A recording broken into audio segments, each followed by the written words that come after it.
Symbol of सेंटरमध्ये भव्य अशी मोठी लायब्ररी आहे. या लायब्ररीमध्ये तुम्हाला बाबासाहेबांची जुनी जुनी पुस्तकं, लिखित पुस्तकं दिसतील. लिखित पुस्तकं त्याच्यापैकी बाबासाहेबांनी महत्त्वाचं, बाबासाहेबांनी भगवान आणि त्यांचा धम्म हे पुस्तक त्यांनी त्यांच्या शेवटच्या दिवसामध्ये लिहिलं होतं, म्हणजे लिहून झालं होतं आणि त्यांनी शेवटच्या म्हणजे 1956 रोजी हे प्रकाशित करणार होते. त्याचबरोबर सर्वांनी वाचावं असं पुस्तक म्हणजे कायदा. सर्वांनी म्हणजे जेवढे शाळेतले तरुण मुलं आहेत, तरुण आहेत, त्या सर्व विद्यार्थ्यांनी कायदा, भारतीय संविधान पुस्तक वाचलं पाहिजे. हे कायदा आहे संक्षिप्त रूपात सोप्या भाषेमध्ये याचे प्रश्न उत्तर दिलेले आहेत. मित्रांनो, सांगायचं तात्पर्य म्हणजे हे सिम्बॉल ऑफ नॉलेजमध्ये तुम्हाला ई बुक भेटेल. हे वर्षाचे 365 दिवस चालू असतं, कधीही बंद. सकाळी 10 संध्याकाळी 6 वाजेपर्यंत ज्याला वेळ असेल त्याने ई बुक वाचू शकता. आणि इथं भरपूर प्रकारची बुक आहेत.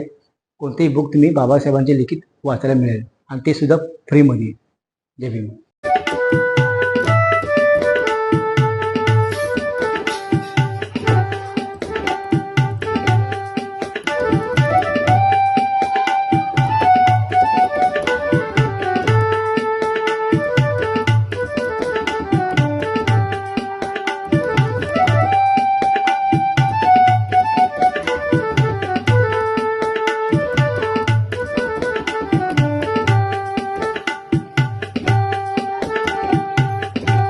सिम्बॉल ऑफ सेंटरमध्ये हा होलोग्राफी रूम आहे.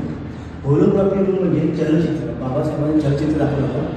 तिथे तुम्हाला बाबासाहेबांचे सर्व जुन्या काळाचे फोटो, म्हणजे चळवळीचे फोटो, संविधान लिहिणारे फोटो, सर्व फोटो चित्रफितीमध्ये दाखवले जातात. आता त्याचा टायमिंग नाही आहे, पण संध्याकाळच्या वेळी दाखवले जातील.